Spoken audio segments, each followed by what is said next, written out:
co-host, my studio audience. Listen, Jussie Smollett gets a break, now Apollo gets a break. Well, Phaedra's ex-husband, Apollo Nida, is getting out of prison sooner than he thought. He's already been in there for 5 years. How time flies, right? It seems like he just went, at least to me. It was back in 2014 that Apollo, from, of course, you know, Atlanta Housewives, was sentenced to 8 years in prison for bank fraud and identity theft. But for whatever unknown reason, the judge has shaved a year off his sentence. So instead of getting out whatever summer, he'll get out next summer. So this summer he's still in jail, but the next summer he'll be free. I gotta tell you something. You know, putting children aside, because pedophilia and anything having to do with kids is the worst crime ever. But the second to worst crime ever to me is bank fraud, credit card theft, forgery, because that's some slimy mess. Yes. I'm sure you all know people, and you might not even know that they're those people, because they're not the ones that wear the masks and look like, you know, downtrodden. It's really a high, as crimes go, they're usually highfalutin style crooks who do things to you, like they show up at the cocktail party where you're at, and they'll have that magnet, they'll rub up against you and you won't even feel it. Zzz, all your credit card information. Ladies, the machines are strong enough now, they go through our handbags. Zzz. They're the ones, they see your checkbook laying around and take that check in the middle, you don't even miss it. Our experts are doing your signature. You won't even know the money is gone until it's gone. These are the ones that put gas bills in your name and you don't even know. They're the ones that when you get out of the car to run into the store for a pack of gum, they're all in your glove compartment, taking down your insurance information, putting insurance in their name or in your name on their cars. And the thing is that we're so busy these days, a lot of us, it takes a moment before we even discover it. And by the time we discover it, because one thing about fraud thieves, they change residence a lot and they move around a lot. And usually they have a few people who will hold them down, like have them live in, you know, a bedroom in the house or whatever. So anyway, Apollo, his sons, well, you know, president and vice president are now 8 and 5 years old. And he's been in jail for 5 years. So the vice president doesn't even know his dad. And the president could barely speak at that time. Now he speaks full sentences. He's got a very good vocabulary. They're some cute kids, I'll tell you. They are.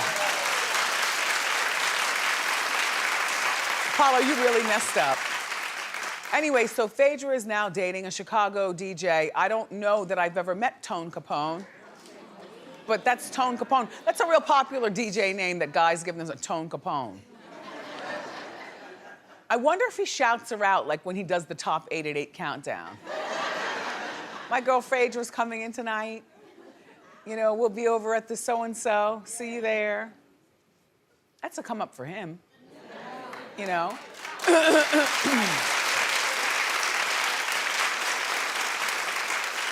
So that's what's going on with her love life. And Apollo's got a love life. Remember, we talked about it here on Hot Topics. He's been engaged for quite some time to this woman right here. And she met him through those Dear John letters to prisoners.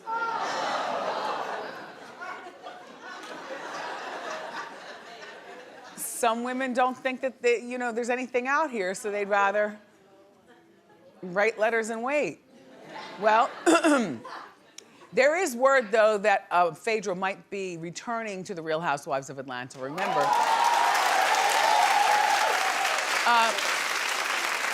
And I never really got it straight whether she left Atlanta Housewives or she was fired. Either way, I've been saying all along, I think they need Phaedra back. Yeah, right? Like, even without Apollo, they need Phaedra back and see Phaedra date. Now she's with Tone Capone. That'll be good for his ratings on the radio, you know? And then she'll break up with him and or break up with her, and then she'll go on and date other people, and she gives us the And she's got an enviable twerk game and the whole bit. See who's going to use her for a lawyer, you know, now that she's done Housewives. See who's gonna let them bury their loved ones at the at the funeral home. You know, she's into that. Well, you know, I have to say, 5 years, it really did fly by. This is what I talked about in terms of Apollo when it was announced that he was going to prison. Take a look. Maybe reality TV will be over by the time he gets out. You know, we can only hope. No, but you know what? When he gets out, maybe they could do a show, Apollo Goes Straight. You know, gets a job, Apollo gets a job.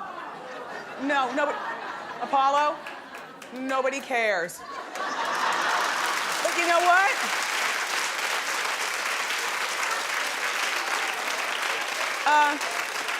I'm a woman and I'm allowed to change my mind. That's right. You know what? I do care. I do care. I want to see Apollo on reality TV, but this is the only way I'll accept him. Phaedra's got to be hired back for Housewives of Atlanta. Then we got to see Phaedra dating all around the place and navigating dating Apollo and them co-parenting the kids. Now, yeah. All while twerking and partying and drinking and fighting with the others. You know what I mean? That plot line could really be the star of the Atlanta Jewel. What I don't want to see is too much of the kids. Like, I like the kids and everything like that, but you know, when the kids come in the room on our reality TV shows, they tone down the ratchet and we need it to be brought back up. But, but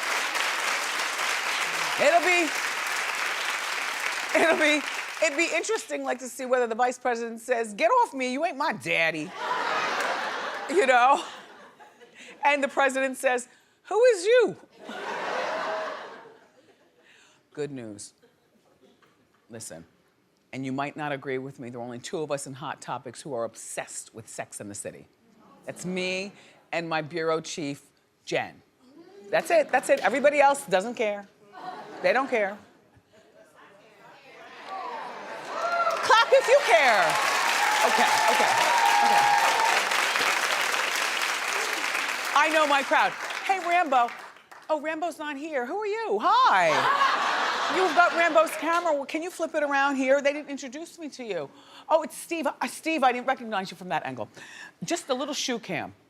I like them. Ooh.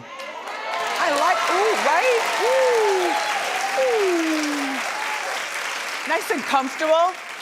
They cover the toe cleavage. If you don't have good toes, I don't have good feet. Anyway, look, so speaking of shoes, Sex and the City might be coming back to TV, and I am pushing for this.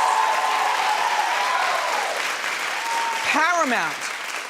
The smart people at Paramount are developing, they say, a new show called Is There Still Sex in the City? It's going to be based on the creator of Sex and the City, Candace Bushnell's new book coming out in August. All right, follow me, so we have summer reading, comes out in August. Shout out to whoever's publishing the book. Can you please send me, I need that. I need that in my life. I'll read that before the Mariah book, and then I'll get to the Mariah book. Okay? But that was Candace Bushnell, and might I suggest something to you, Candace? She's the creator, you know, of Sex and the City, the show that we love so much. But she also is, she modeled Carrie after her in real life. And what I'm thinking, Candace, is, all right, so we're fine. Samantha is gone. She doesn't want to be on the show anymore. And we don't want a rename of Samantha, but we do need an oversexed character to meld with Carrie and Miranda and Charlotte. You can't do the show with only 3 people, even though I love all 3 of them, but you need the oversexed one. So I would suggest that Candace plays Samantha, right? Who would play it better than the person that created it, right?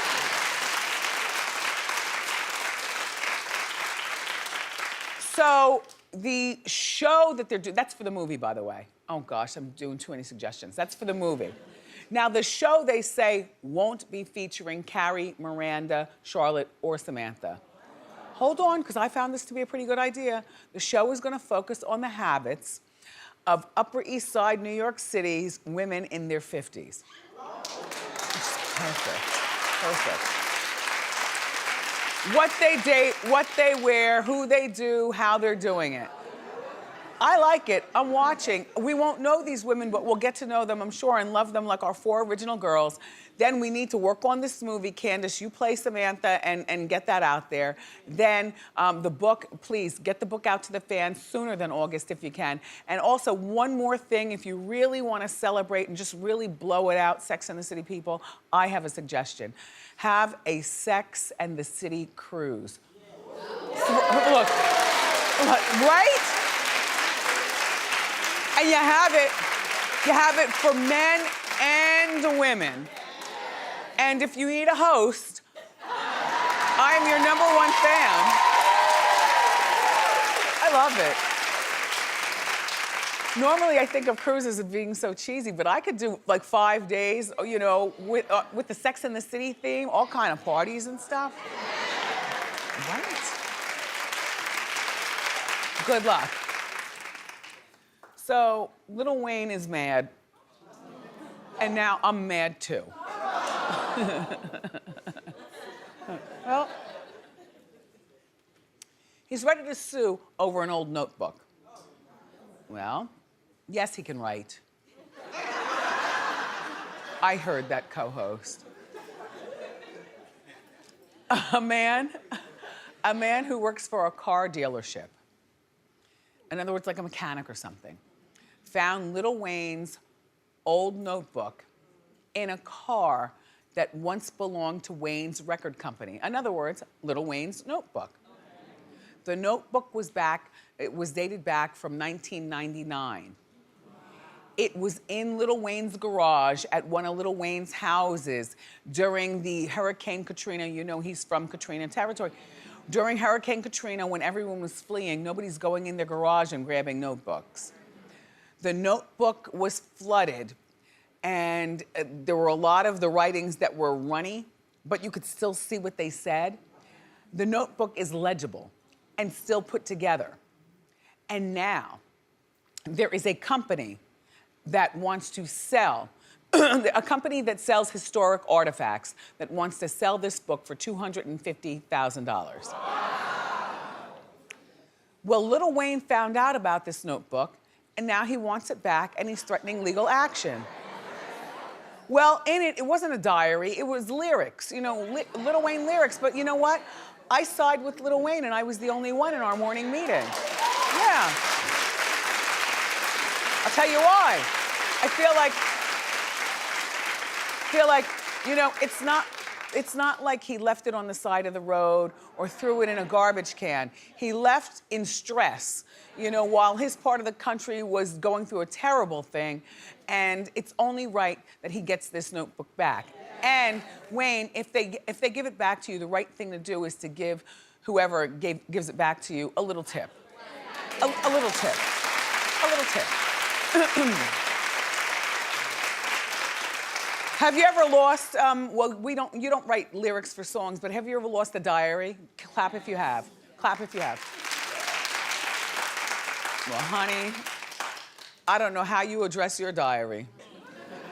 You know, now that I'm grown, I think diaries are dangerous and corny. You know, I like to live life hard and then forget about it. I don't want to look back and remember and call myself stupid. When I was a DJ in Washington, D.C., and I got my first job, thanks, D.C., at WOL.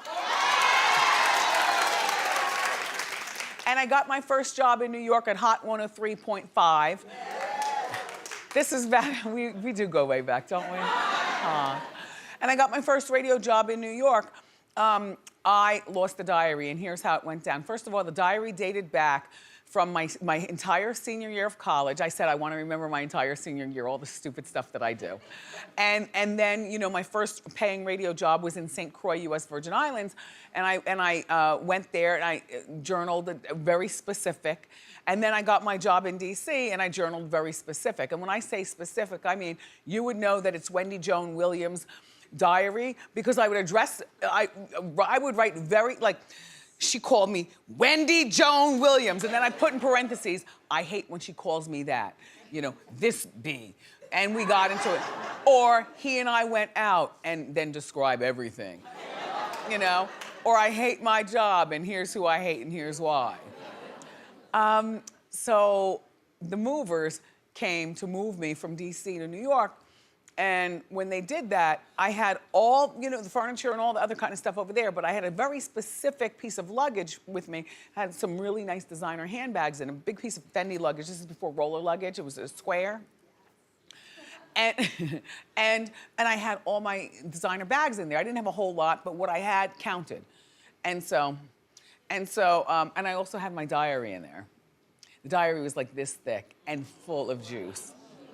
I don't, you know, and I'm very meticulous, so I'm there bossing around the movers, telling them what to do and where to go. I guess either I went to the bathroom, I was so busy caught up in my feelings bossing somebody that my piece of luggage disappeared, and I didn't realize it until I finished paying the movers in New York. They left my apartment, and it might have been a few days later, because I got right on the beat of radio. I think I worked a shift like that night. I hustle, you know. I didn't realize it until maybe a week later that, oh my gosh, my luggage is gone, but forget the designer bags. If this New York thing works out, I'll be able to buy plenty of them. But the diary. What if I become famous? The diary. And now, you know, you stupid movers. Stupid, stupid boys. Because boy, oh boy, would you have some juice to tell. Right from the horse's mouth. Stupid movers, they took the handbags, they probably threw the notebook away saying, oh, what is she, a scientist or something? Not knowing. Anyway, did you watch Real Housewives of New York last night? Yes. Clap if you did. Okay. Still not as many people as I would like. Well, I ride for them. It's my favorite franchise. Anyway, and then Jersey, and then Atlanta. All right, we're not gonna go through all that. All right. I saw a scene that smacked me as racially uncomfortable. I won't say insensitive, and I'm not gonna say that they meant anything by it. But when I saw it, immediately, I was like, what? What? All right, you take a look and then we'll dissect. Hi. You look beautiful. I thought it was Gangster. It was, but I had a thing before and I tried to market it So I as don't this look because like No, I was gonna wear this sequin Gucci jacket, but I thought I already had this up. But I feel like a little bit of a gangster. Yeah, this is good. I'm hosting Well, a look, sit I down. did my hair pink for But I'm you. hosting a sit down. Is everyone else coming up gangster? I don't think you look gangster. I think you look like just good, cool. Thanks. Pink hair. Well, she said it was a gangster. No, it is. lunch. She looks a little more gangster. Oh, you dress gangster, I got it. So is the pink hair for the gangster lunch, Yes. or is that, I oh, just- wow, you went all out. Only clap if you thought that there was something a little insensitive there. Okay. Because even Jen, my Roni sister in the name of Hot Topics, even she said that she didn't think anything of it. She thought it was funny. She thought she looked cool. And I know Dorinda doesn't have a racist bone in her body, neither does Bethany and neither does Luann. But Bethany called the girls together to have like a little intervention conversation between Dorinda and Luann because they've been fighting a lot and Bethany wants everyone to get along. So that's why she called it but she meant gangster, like Italian, I think. But she took it, to me, gangster, like a black thing. You're forgiven, Dorinda. I know you meant nothing by it, but look, you all, you really do need to open your eyes and be a little smarter over there. Real Housewives airs Wednesday nights on Bravo. We talk about a lot here on Hot Topics, and how often have we talked about the Pope? All right, we don't want lightning to strike the studio, but the Pope is finally worthy of Hot Topics.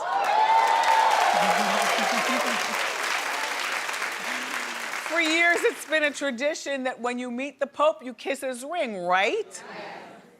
Well, this new Pope wants to be seen as the cooler Pope, a little looser on the morals, you know, getting with the times.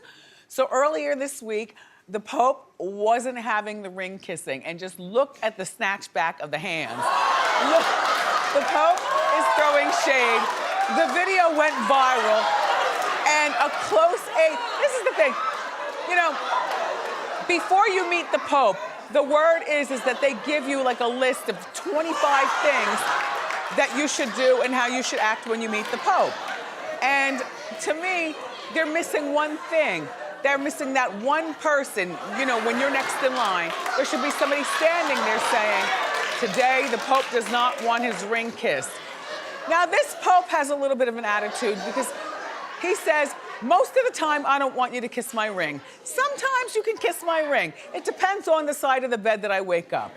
That's that. So if you meet the Pope, just check his temperature before you kiss his ring. That's all I'm saying.